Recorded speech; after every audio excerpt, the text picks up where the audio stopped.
محترم حضرات، بڑی دیر سے آپ نعت خوانی سماعت کر رہے ہیں. میں بھی آپ کے سماعتوں کے انجمن میں چند لمحوں کے لیے حاضر ہوا. گزارش یہ ہے کہ بڑے ہی اطمینان و سکون کے ساتھ بیٹھیں تاکہ ہماری گفتگو سے کچھ سیکھنے کو مل سکے، کیونکہ میری تقریر بعینی موضوع اور عنوان پر ہوا کرتی ہے.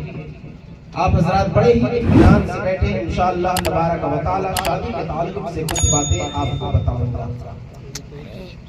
ابھی میں نے دیکھا صاحب خانہ کی جانب سے نوٹوں کی برسات ہو رہی ہے، مگر یہ بات حقیقت ہے کہ شاعروں کو تو نوٹ ملتا ہے، کم از کم ہم لوگوں کو ہونٹوں کے ذریعے سبحان اللہ سبحان اللہ سبحان اللہ.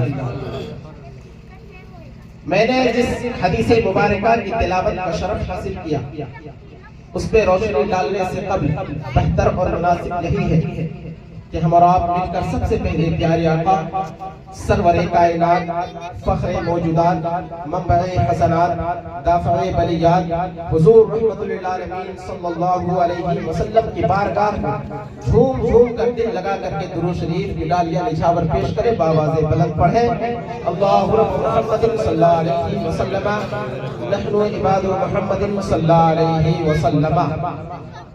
کسی شاعر نے شادی کے تعلق سے کیا ہی چند اشعار بیان کیے ہیں، سماعت فرمائے. شاعر کہتا ہے جشن شادی منانے کے دن آ گئے، جشن شادی منانے کے دن آ گئے، ان کو دولہا بنانے کے دن آ گئے. جشن شادی منانے کے دن آ گئے، ان کو دولہا بنانے کے دن آ گئے. اور ماں نے دے کر دعائیں خوشی سے کہا، ماں نے دے کر دعائیں خوشی سے کہا، چاند سی دلہن لانے کے دن آ گئے، چاند سی دلہن لانے کے دن آ گئے. کہ یہ دل والد کا خوش ہو کے کہنے لگا، کہ یہ دل والد کا خوش ہو کے کہنے لگا، گھر پہ جلسہ کرانے کے دن آ گئے، گھر پہ جلسہ کرانے کے دن آ گئے، آج خوشیاں منانے کے دن آ گئے، سر پہ صحرا سجانے کے دن آ گئے. اور شادی کرنا بھی سنت ہے سرکار کی. آپ حضرات جانتے ہیں کہ شادی کرنا سنت ہے، النکاح من سنتی. پیارے آقا صلی اللہ علیہ وسلم نے فرما دیا النکاح من سنتی، شادی کرنا میری سنت ہے. تو شاعر کہتا ہے شادی کرنا بھی سنت ہے سرکار کی. پیاری سنت نبھانے کے دن آ گئے، پیاری سنت نبھانے کے دن آ گئے. اور میری عادت رہی ہے کہ میں کہتا ہوں زمین زماں ہی نہیں ساتوں آسماں مہکے، زمین زماں ہی نہیں ساتوں آسماں مہکے. وہ لامکاں گئے جب وہ لامکاں مہکے، اور نبی کے لاڈلے حسنین ان کے کیا کہنے، یا رسول اللہ نبی کے لاڈلے حسنین ان کے کیا کہنے. وہ ایسے پھول ہیں کانٹوں کے درمیان مہکے، اور مہک رہا ہوں میں ماں کی دعاؤں کے صدقے، مہک رہا ہوں میں ماں کی دعاؤں کے صدقے. میری دعا ہے کہ جنت میں سب کی ماں مہکے، میری دعا ہے کہ جنت میں سب کی ماں مہکے، میری دعا ہے کہ جنت میں سب کی ماں مہکے. معزز سامعین کرام، میں نے جس حدیث مبارکہ کی تلاوت کا شرف حاصل کیا، حدیث پاک میں ہے النکاح من سنتی فمن رغب عن سنتی فلیس منی. یہ نکاح کرنا میری سنت ہے، اور جس نے میری سنت سے اعراض کیا، جس نے میری سنت کو چھوڑا، جس نے میری سنت کو ترک کیا، گویا کہ وہ مجھ سے نہیں. پتہ کیا چلا کہ نکاح کرنا پیارے آقا صلی اللہ علیہ وسلم کی سنت ہے. سب سے پہلی بات کیا ہے؟ لفظ نکاح. لفظ نکاح کیا ہے اسے آپ کو جاننا ہے. یہ عربی کے ایک لفظ نکاح یا سے بنا ہوا ہے، جس کا معنی ہوتا ہے ملنا. جیسے آسمان سے بارش ہوئی، زمین پہ گری، زمین کی مٹی کے ساتھ مل گئی، ملنے کے بعد کیچڑ بن گیا. اب اگر آپ چاہیں کہ پانی کو الگ کر دیں، کیچڑ کو الگ کر دیں، یہ ناممکن بات ہے، آپ الگ نہیں کر سکتے. اسی طرح سے شادی نکاح ایک ایسا پاکیزہ رشتہ ہے جس میں دو لوگ آپس میں مل جاتے ہیں، پھر ان لوگوں کو الگ نہیں کیا جاتا ہے. اور صحیح بات یہ ہے کہ صرف دو لوگوں کا ملن نہیں ہوتا ہے، بلکہ شادی کے ذریعے دو خاندانوں کا ملن ہوتا ہے. شادی کے ذریعے دو خاندان ملتے ہوئے نظر آتے ہیں.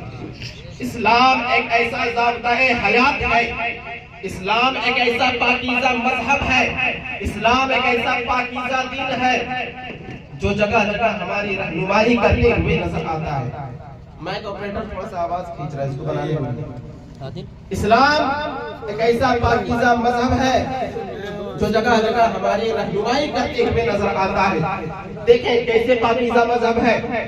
جب ہمارے یہاں بچے کی ولادت ہوتی ہے تو ہم پریشان ہوتے ہیں کہ کیا کیا جائے، مگر آپ اسلام سے پوچھیں، اے اسلام بتا کہ ہمارے یہاں بچے کی ولادت ہوئی ہے، اب اس کے لیے کیا کیا جائے. تو اسلام کہتا ہوا نظر آتا ہے کہ جب آپ کے بچے کا 7واں دن پورا ہو جائے اس دن اپنے بچوں کے نام سے عقیقہ کیا جائے، ان کے بال اتروائے جائے اور ان کے اچھے نام رکھے جائے. آگے بڑھیں. پھر جب بچے کی عمر 4 سال ہوتی ہے آپ اسلام سے پوچھیں، شریعت مصطفیٰ سے سوال کریں کہ اب ہم کیا کریں. تو شریعت مصطفیٰ جواب دیتے ہوئے نظر آئے گی کہ جب آپ کے بچے 4 سال کے ہو جائیں تو انہیں کلام اللہ کی تعلیم دیا جائے، انہیں دین اسلام کی تعلیم دیا جائے. اور آگے بڑھیں. جب آپ کا بچہ 7 سال کا ہو جاتا ہے پھر آپ شریعت مصطفیٰ سے سوال کریں، اسلامی شریعت سے سوال کریں کہ اے شریعت مصطفیٰ اب بتائیں کہ کیا کیا جائے. تو شریعت مصطفیٰ یہ جواب دیتے ہوئے نظر آتی ہے کہ جب آپ کا بچہ 7 سال کا ہو جائے تو اسے نماز پڑھنے کی تلقین کی جائے، اسے نماز پڑھنے کا شوق دلایا جائے. پھر آگے بڑھیں. جب آپ کا بچہ 10 سال کا ہو جائے تو شریعت مصطفیٰ یہ کہتی ہے کہ جب آپ کا بچہ 10 سال کا ہو جائے تو اسے مار کر کے نماز پڑھائی جائے، ان کے بستر کو الگ کر دیا جائے، انہیں ماں باپ سے الگ سلایا جائے. تو شریعت مصطفیٰ ایک ایسا مکمل ضابطہ حیات ہے جو ہر دور میں ہماری رہنمائی کرتے ہوئے نظر آتا ہے. پھر آگے بڑھیں. جب بچہ حد بلوغت کو پہنچ جاتا ہے، جب بچیاں بالغ ہو جاتی ہے، جب بچے بالغ ہو جاتے ہیں تو شریعت مصطفیٰ سے سوال کریں اب کیا کیا جائے. تو یہی جواب ملے گا کہ جب آپ کے بچے بالغ ہو جائے تو ان کا نکاح کر دیا کرو، کیونکہ اس دور کے اعتبار سے اگر آپ نے اپنے بچوں کا نکاح ٹائم میں نہیں کیا اور بچوں نے جو گناہ کیا ہے اس کا گناہ آپ کے سر بھی ہوگا اور جتنی پیڑھی آئے گی ان تمام کا گناہ آپ کے سر. اس لیے بہتر اور مناسب یہی ہے کہ جب آپ کے بچے بالغ ہو جائے تو ان کا نکاح کر دیا جائے. مگر ہمارا خیال کیا ہے؟ ہم کیا سوچتے ہیں؟ ہم یہی سوچتے ہیں کہ ارے ہمارا بچہ تو ابھی سے صحیح سے اپنے پاؤں پہ کھڑا بھی نہیں ہوا ہے، ہم کیسے اپنے بچوں کا نکاح کر دیں. آخر ہم اپنے بچوں کا نکاح کر دیں گے تو وہ کما کر کے کھلائے گا کیا، اسے پہنائے گا کیا. مگر کیا کبھی آپ نے سوچا ہے کیا آپ کا ایسا سوچنا یہ اس بات کی طرح ہے جیسے کہ آپ اپنا معاملہ سیٹ کر رہے ہو، پہلے آپ اپنا معاملہ سیٹ کرتے ہیں پھر شریعت مصطفیٰ کو فالو کرتے ہیں. مگر قرآن سے پوچھو کہ قرآن اس بارے میں کیا کہتا ہے. جب آپ قرآن کو پڑھیں گے اس کو سمجھیں گے تو قرآن پکارتا ہوا نظر آتا ہے ان یکونوا فقراء یغنیہم اللہ، کہ اے لوگوں تم اپنے بچوں کا نکاح کر دو. اگر وہ تنگ دست ہوں گے تو مالدار ہو جائیں گے، اگر وہ غریب ہوں گے تو امیر ہو جائیں گے، اگر وہ تندرستی کی زندگی گزار رہے ہوں گے تو خوشحالی کی زندگی گزارتے ہوئے نظر آئیں گے. قرآن کہتا ہے ان یکونوا فقراء یغنیہم اللہ کہ اگر تم فقیر ہو تو غنی ہو جاؤ. نکاح کی برکت ایسی برکت ہے آپ کو گھبرانے کی بالکل بھی ضرورت نہیں ہے، بالکل بھی پریشان ہونے کی ضرورت نہیں ہے، بلکہ اللہ کے سپرد کر کے اپنے بچوں کا نکاح کر دے تو آپ مالدار ہوتے ہیں.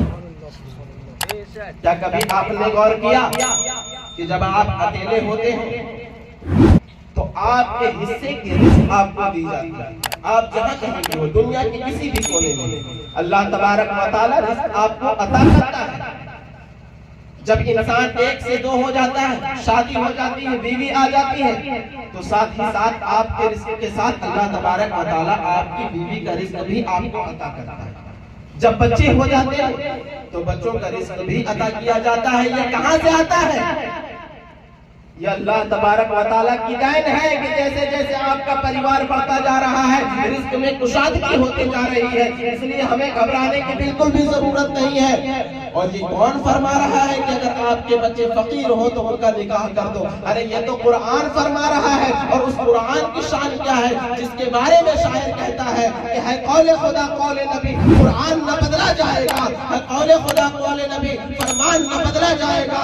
بدلے کا زمانہ لاکھ مگر قرآن نہ بدلا جائے گا. بدلے کا زمانہ لاکھ مگر قرآن نہ بدلا جائے گا. یہ اس قرآن کا فرمان ہے کہ تم اپنے بچوں کا نکاح کر دو، تمہارے رزق میں کشادگی ہوتی ہوئی نظر آئے گی. ابھی میں نے جو آپ کو مثال دیا وہ قرآن سے دیا. اب چلیے حدیث کی بارگاہ میں چلتے